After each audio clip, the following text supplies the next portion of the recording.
کہتا ہے ان کے بارے میں؟ سلمان پڑھیے گا مل کے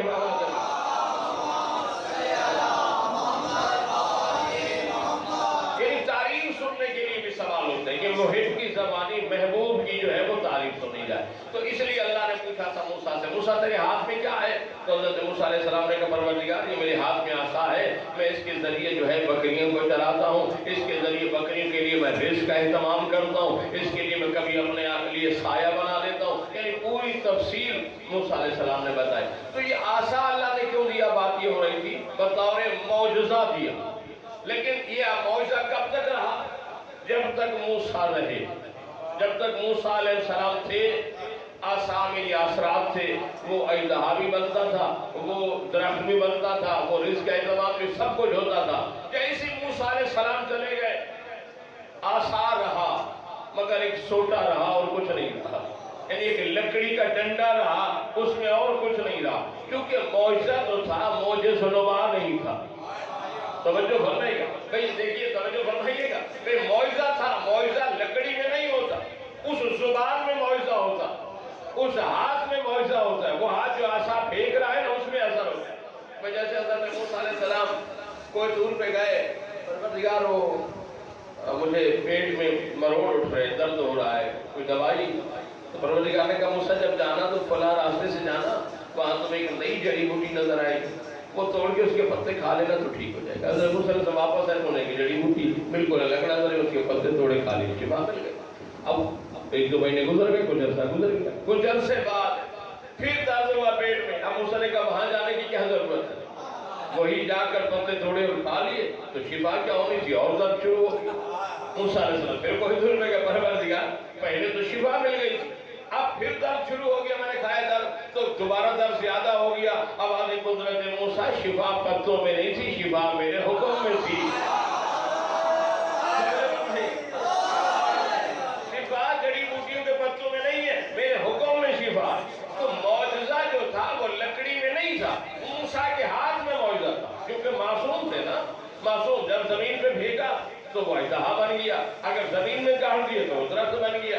تو جب تک موسیٰ تھے, مجھے عرض یہ کرنا تھا, ہر نبی کو اللہ نے معجزہ دیا, جب تک نبی تھے وہ معجزہ رہا. نبی چلے گئے تو معجزہ ختم ہو گیا. عصا کچھ عرصہ رہا مگر اس کے بعد غائب ہو گیا. بنی اسرائیل والوں نے کچھ عرصہ سنبھال کے رکھا مگر غائب ہو گیا, اس بحث میں نہیں پڑھتے ہیں. تو قرآن بھی اللہ نے میرے نبی کو معجزہ عطا فرمایا. یہ قرآن میرے نبی, کیونکہ سرکار کے زمانے میں, رحمت للعالمین کے زمانے میں علم کا ضرور تھا. ہر کوئی اپنے آپ کو عالم سمجھ رہا تھا, بڑے چرچے تھے علم کے, ہر کوئی کہتا تھا میں عالم ہوں. اور مولانا متقیان کیا فرماتے ہیں کہ جو کہے میں عالم ہوں وہ سب سے بڑا جاہل ہے. یہ علی والا کا فرمان ہے کہ جو خود کو عالم سمجھتا ہے وہ سب سے بڑا جاہل ہوتا ہے. تو سرکار رسالت مآب کے زمانے میں ہر بندہ کہتا تھا میں عالم ہوں, میں بہت بڑا عالم ہوں. علم کا چرچا تھا تو اللہ نے مصطفیٰ کو علم عطا فرمایا, یعنی یہ قرآن عطا فرمایا.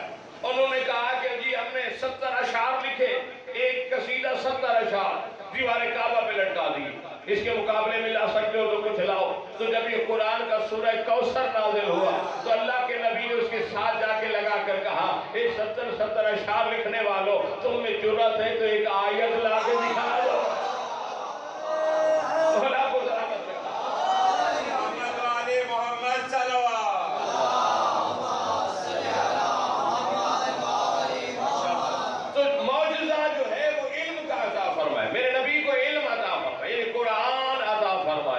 اب نبی چلے گئے, موسیٰ چلے گئے تو عصا غائب ہو گیا.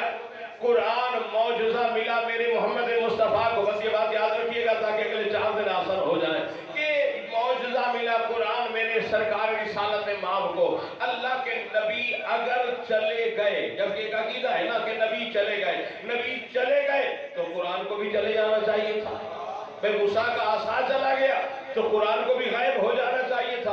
مصطفیٰ چلے گئے تو قرآن کو جانا چاہیے تھا. قرآن آج بھی رحمت ہے, قرآن آج بھی معجزہ ہے, قرآن کی برکتیں آج بھی موجود ہیں. یعنی قرآن کی برکتوں کا آج بھی رہنا, رحمت کا آج بھی رہنا اس بات کی دلیل ہے کہ کوئی محمد جیسا محمد آج بھی باقی ہے, جبھی تو قرآن باقی ہے.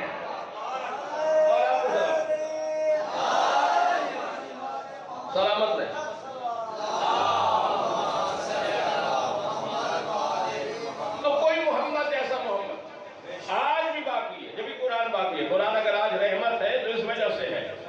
کہ کوئی اس جیسا ہے. قرآن اگر آج معجزہ ہے تو اس بات کی دلیل ہے کہ کوئی اس جیسا ہے. ورنہ یہ ملتے ہیں، روایات میں ملتا ہے کہ جب قیامت کا دن آئے گا اور آخری محمد کی بھی شہادت ہوگی تو یہ قرآن صفوں سے غائب ہو جائے گا. کاغذ رہے گا، تحریر نہیں رہے گی. یہ تحریر اگر باقی ہے اس وجہ سے ہے کہ کوئی جانشین محمد باقی ہے. توجہ فرمائیں، جانشین محمد مصطفیٰ باقی ہے. تو یہ جو قرآن ہے یہ شفا ہے. کس کے لیے؟ مومنین کے لیے. قرآن رحمت ہے مومنین کے لیے. اب مجھے جملہ کہہ دیجیے گا اور موضوع کا بھی اعلان کر ہی دیتا ہوں، آج کل اس میں گفتگو ہوگی کہ قرآن شفا ہے مومنین کے لیے، قرآن رحمت ہے مومنین کے لیے، لعاب محمد شفا ہے امیر المومنین کے لیے.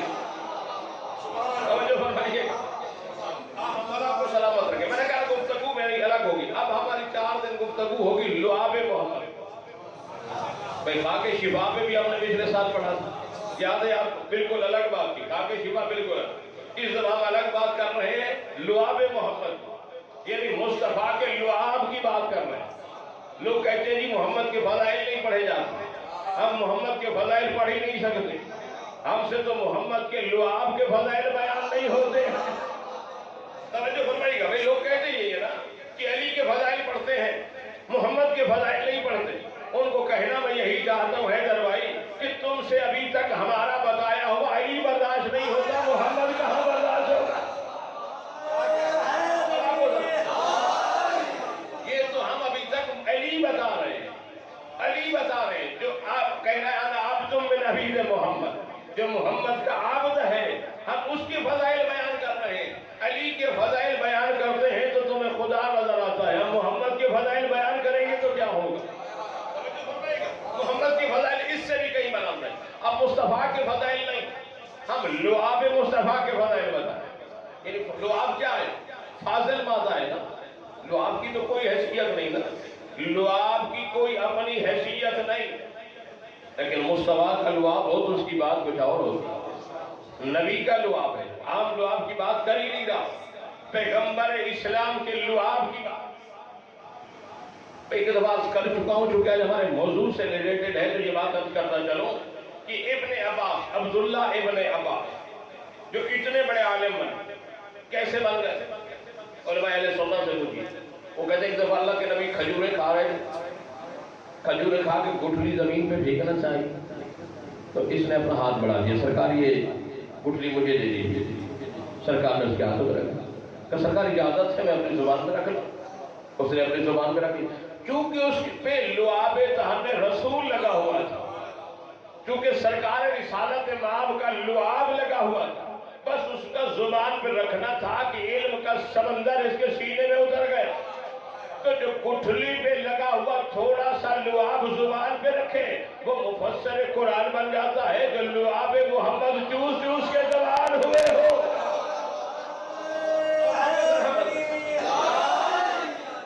ان کے پاس کتنا علم ہو، وہ کتنے بڑے عالم ہوں گے، ان کو اللہ نے کتنا علم عطا فرمایا ہوگا کہ جن کی غذا ہی لعاب دہن رسول ہو، جن کی غذا ہی محمد کا لعاب ہو. بڑا مقام ہے لعاب. لعاب قرآن مومن کے لیے شفا، لعاب محمد امیر المومنین کے لیے شفا. آپ کہیں گے یہ مولانا نے کیسے کہہ دیا کہ امیر المومنین کے لیے؟ بھئی جنگ خیبر میں جب 39 دن کی جنگ ہو چکی تھی اور علی 39 دن تک نہیں تھے. اب لوگ کہتے یہی ہے کہ آشوب چشم تھا، کہتے لوگ یہی ہیں کہ علی کی آنکھیں خراب تھیں. لیکن میں اس بات کو نہیں مانتا کہ علی کی آنکھیں خراب ہو جائیں جب عین اللہ ہی خراب ہو جائے. تھکے ہوئے لگ رہے ہیں. جب اللہ کی آنکھیں ہی خراب ہو جائیں، آنکھیں خراب نہیں ہوئی. توجہ فرمائیے گا. اللہ کے نبی نے بلایا تو علی وہاں پہنچا. تو اللہ کے نبی نے کہا ادھر میں جملہ قیمتی ہے آپ کے حوالے کر رہا ہوں، نظر سمیر بھائی آپ کے حوالے کر رہا ہوں، جملہ لیجئے گا کہ آنکھیں خراب نہیں تھی. جب علی خیبر کے میدان میں پہنچے اللہ کے نبی نے کہا یا علی یہ کیا ہو گیا؟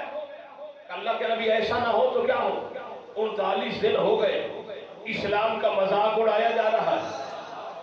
ہاں یہودی عورتیں اسلام پر دف بجا رہی ہیں، تالیاں بجا رہی ہیں، میری آنکھیں سرخ نہ ہوں تو اور کیا ہو؟ توجہ فرمائیے گا۔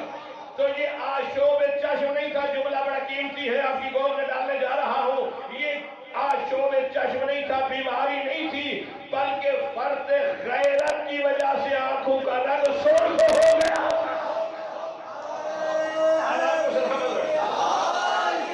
یہ مذاق دیکھ کر، اسلام کا اڑتا ہوا مذاق دیکھ کر علی کی آنکھوں کا رنگ سرخ ہو گیا۔ اللہ کے نبی نے بلایا، یا علی دھرا میرے زانوں پہ سر۔ علی نے سر رکھا، اللہ کے نبی نے اپنا لعاب دہن اپنی انگلیش پہ لگا کے، توجہ فرمائیے گا، علی کی ایک آنکھ میں ڈال، پھر دوسری آنکھ میں لگایا۔ بس لعاب کا لگنا تھا کہ علی کی آنکھوں کی سرخی ظاہر ہو گئی، سرخی ظاہر ہو گئی، ختم ہو گئی۔ یہ لعاب دہن شفا بنا امیر المومنین کے لیے۔ توجہ فرمائیے گا، بھئی قرآن شفا ہے مومن کے لیے، لعاب محمد شفا ہے امیر المومنین کے لیے۔ اب مجھے کہنے دیجئے، اور جس علی کا قرآن مقابلہ نہیں کر سکتا، کوئی اور علی کا کیا مقابلہ؟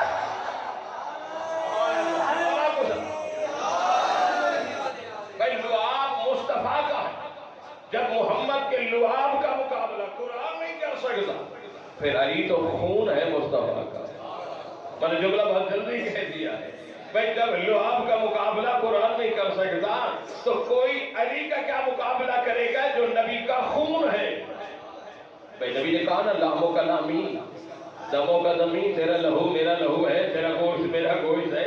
توجہ فرمائیے گا، تو وہ لگانا تھا، لعاب دہن لگانا تھا، شفا ہو گئی۔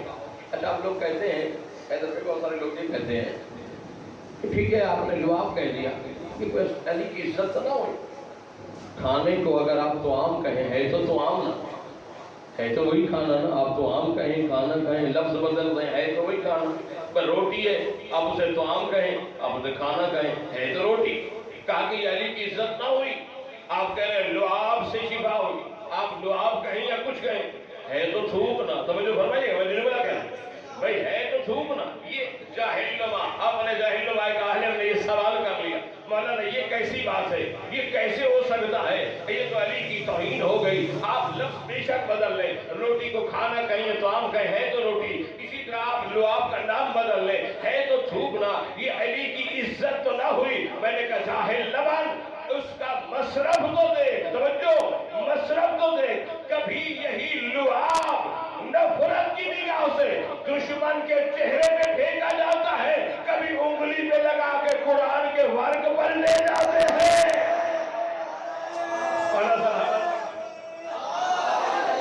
بھئی وہی لعاب ہے نا، دشمن کے چہرے پہ پھینکے تو اس کی بات کچھ اور ہو، اگر قرآن کا ورق پلٹے تو اس کی بات وہی لعاب ہوتا ہے۔ مصرف جب بدلتا ہے تو تاثیر بدل جاتی ہے، دشمن کے چہرے پہ پھینکو گے تو اور بات، قرآن کا ورق بدلو گے تو اور بات ہے۔ توجہ فرمائیے گا، تو لعاب محمد مصطفیٰ، لعاب کی بات چلے گی انشاءاللہ تعالی، اپنے ساتھیوں کو کہہ دیجیے، یہ پیغام پہنچائیے گا سب تک۔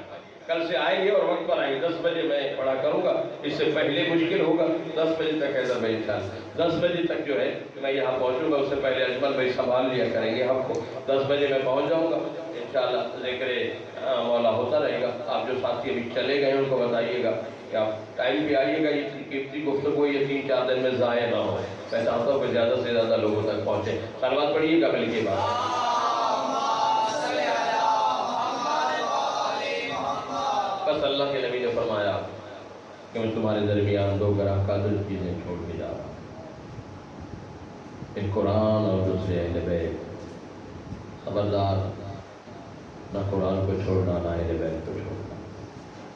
مسلمانوں نے نہ قرآن کو چھوڑا نہ اہل بیت کو چھوڑا، قرآن پر بھی تیر برسائے، اہل بیت پر بھی تیر برسائے، قرآن کو بھی نیزوں پر بلند کیا گیا، اہل بیت کو بھی نیزوں پر بلند کیا۔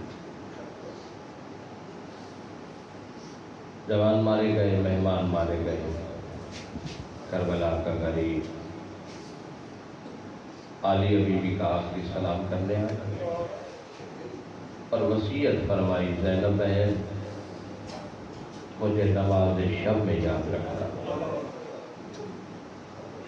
کیا غریب نہیں جانتے تھے کہ میری شہادت کے بعد کیا ہوگا؟ یقیناً جانتے تھے، لیکن یہ بھی جانتے تھے جتنا مشکل وقت آ گیا میری بہنیں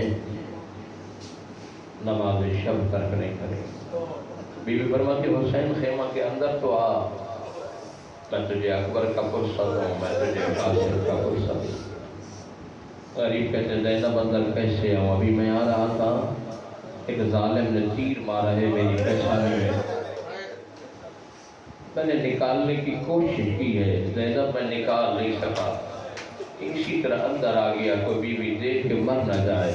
کہ حسین اندر تو آ، جیسے میں نے حسن کے جنازے سے تیر نکالے تھے تیری پیشانی کا تیر نکالا، جیسے میں نے ماں زہرا کے پہلو پہ پٹیاں باندھی تھی تیرے زخموں پہ پٹیاں باندھی۔ یہ غریب اندر آئے، پردہ دار نے گھیرا ڈالا، حسین اکبر کا پرسہ، قاسم کا پرسہ، عباس کا پرسہ۔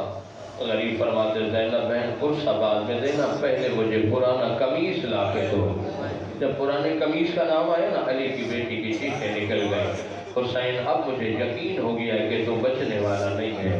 زینب وہ کیسے؟ کہ مجھے ماں زہرا نے بتایا تھا کہ جب حسین پرانا قمیص مانگنے، سمجھنا حسین آخری سلام کر حسین پرانا قمیص کیوں؟ حسین تو کوئی غریب تو نہیں، تو کائنات کا وارث ہے، میں تجھے قیمتی لباس پہناتی ہوں، میں تجھے بادشاہ بنا کے بھیجتی ہوں۔ کہو زینب تو جانتی نہیں ہے، کوفہ کے لوگ ہیں، یہ میری شہادت کے بعد میرا لباس اتار کے لے جائیں گے۔ میں پرانا قمیص اس لیے پہننا چاہتا ہوں، جب 11 محرم کو تو بندھے ہوئے ہاتھوں کے ساتھ میری لاش پہ آئے تو کوئی تو کپڑا باقی ہو۔ اجرکم اللہ، اجرکم اللہ۔ بس عزادار ماتمی فردداروں کا سلام۔ سجاد کے سر پہ دستار رکھنے کے بعد غریب کربلا ذوالجناح کے قریب آئے، 3 مرتبہ حسین نے سوار ہونے کی کوشش کی، مگر اکبر کی جوانی کے زخموں نے سوار نہیں ہونے دی۔ جب تیسری مرتبہ سوار نہیں ہو سکے نا حسین، غریب نے مقتل کی طرف دیکھا، رو کر گئے اکبر عباس قاسم، میرے جوان کہاں گئے ہو؟ پہلے میں سوار ہوتا تھا، کیسے عباس آتے تھے، کیسے اکبر آتے، آج مجھے سوار کرنے والا کوئی نہیں رہ گیا۔ دادارو ماتمیوں، یا آہستہ کوئی لاشا کہیں سے بلند ہوا، کوئی لاشا کہیں سے بلند ہوا، یا آہستہ سے آواز آیا حسین چڑھا، میں بقیہ چھوڑ کے آ گئی۔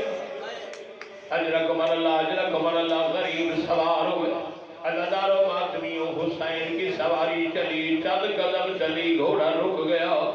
غریب کربلا فرماتے ذوالجناح مجھے آخری مرتبہ مقتل پہنچا، میں وعدہ کرتا ہوں آج کے بعد دوبارہ کبھی تیری زین پہ سوار نہیں ہوں گا۔ اور مولا آپ کا گریہ قبول فرمائے۔ ذوالجناح نے گردن جھکائی، امام سمجھ گئے حیوان ہے، بول نہیں سکتا مگر کچھ کہنا چاہ رہا ہے۔ اب جو امام نے زمین کی طرف دیکھا، شیعو مجھے معاف کر دینا، کیا دیکھا ہے؟ 4 سال کی معصومہ ہے، دونوں ہاتھ گھوڑے کے سبوں پہ رکھے ہوئے، رو کر کہہ رہی ہے میرے بابا کی سواری میرے بابا کو نہ لے جا، میں صبح سے دیکھ رہی ہوں جو بھی جاتا ہے واپس نہیں آتا۔ اجرکم اللہ، اجرکم اللہ۔ مولا گریہ قبول فرمائے۔ غریب زین سے اترے، سکینہ کو گود میں لیا، بوسہ دیا، میری بیٹی واپس لی جا، سکینہ تجھے آج کے بعد میرا سینہ نہیں ملے گا، سکینہ جہاں جگہ ملے سو جانا۔ عزادارو ماتمیوں، جب کہا نا میرا سینہ نہیں ملے گا، بچی کہتی ہے بابا آج کے بعد نہیں ملے گا، آج آخری مرتبہ مجھے سینے پہ سنا۔ یہ اللہ جانے کس درد بھرے لہجے میں سکینہ نے کہا ہے، اب بچی نے کس لہجے میں کہا ہے حسین جناب سکینہ کو انکار نہیں کر سکے، کربلا کی ریت پہ لیٹ گئے، سکینہ کو سینے پہ لٹایا ہوا ہے، بوسے بھی دے رہے ہیں، رو کر کہتے ہیں میری بیٹی جہاں جگہ ملے آج کے بعد سو جانا، سکینہ تجھے میرا سینہ نہیں ملے گا۔ سیو چند لمحے گزرے ہوں گے یا سکینہ نے بابا کا سینہ چھوڑ دیا ہے، کر چلے جاؤ. حسین کہتے سکینہ پہلے روک رہی تھی اب روانہ کیوں کر دیا؟ رو کر کہتی ہے بابا میں آپ کے سینے پہ لیٹی تھی میری آنکھ لگ گئی ہے. بابا میں نے خواب میں دیکھا ہے آپ کی ماں زہرا کے سر کے بال کھلے ہوئے ہیں. میرا شانہ ہلا کر کہتی ہے سکینہ حسین کو نہ روک. اجرکم اللہ اجرکم اللہ. مولا گریہ قبول فرمائے. چیو سکینہ خیمے میں حسین مقتل. بڑی طلالی جگہ غریب کربلا. حسین نے جب تلوار میان سے نکالی ہے فوجیں میدان چھوڑ کے بھاگی. غریب کہتے ہیں کھڑے ہو کر لڑو تم نے میرا اکبر مارا. کھڑے ہو کر لڑو تم نے میرا عباس مارا. کھڑے ہو کر لڑو تم نے میرے قاسم کی لاش پہ گھوڑے دوڑائے. 9 لاکھ فوج نے میدان چھوڑ دیا ہے. جب فوجیں بھاگی حسین کی جنگ دیکھ کر ایک دھیمے لہجے میں آواز آئی حسین اب تک تم نے بابا کی شجاعت دکھائی ہے اب ماں زہرا کا صبر دکھا. جب ماں کی آواز سنی حسین نے تلوار میان میں ڈالی ہے. جیسے ہی تلوار میان میں آئی بھاگتی فوجیں واپس آئی. کسی نے تیر مارا کسی نے نیزہ مارا. اتنے ظلم ہوئے کہ زہرا کا زال زیر سے ضمیر پر آیا. ایسے آیا جیسے نمازی سجدے کی حالت میں ہوتا ہے. 70ویں قدم میں جا کے ذوالجنا کو پتہ چلا ہے میرا سوار اتر گیا ہے. ذوالجنا واپس آیا. اس نے حسین کے گرد طواف کرنا شروع کیا. جتنے تیر آتے ہیں ذوالجنا اپنے سینے پر لیتا ہے. جب پورا جسم تیروں سے چھلنی ہو گیا ذوالجنا نے اپنی پیشانی زمین پہ رکھی. اپنی زبان میں کہتے مولا چڑھا میں آپ کو نجف لے جاؤں. مولا چڑھا میں آپ کو مدینے لے جاؤں. حسین کہتے ذوالجنا اب میری جینے کی خواہش نہیں رہی اور جن کے جوان مارے جائے. اجرکم اللہ اجرکم اللہ. بس آخری جملہ دادا وہی کہتے ذوالجنا مجھ پہ احسان کر اسی طرح خیمہ کے دروازے پہ چلا جا. میری بہنیں خیمہ کے دروازے پہ انتظار کر رہی. تیری خالی زین دیکھ کے زینب سمجھ جائے گی. عزیزانو ماتمیوں ذوالجنا مرتجل دوڑتا ہوا خیمہ کے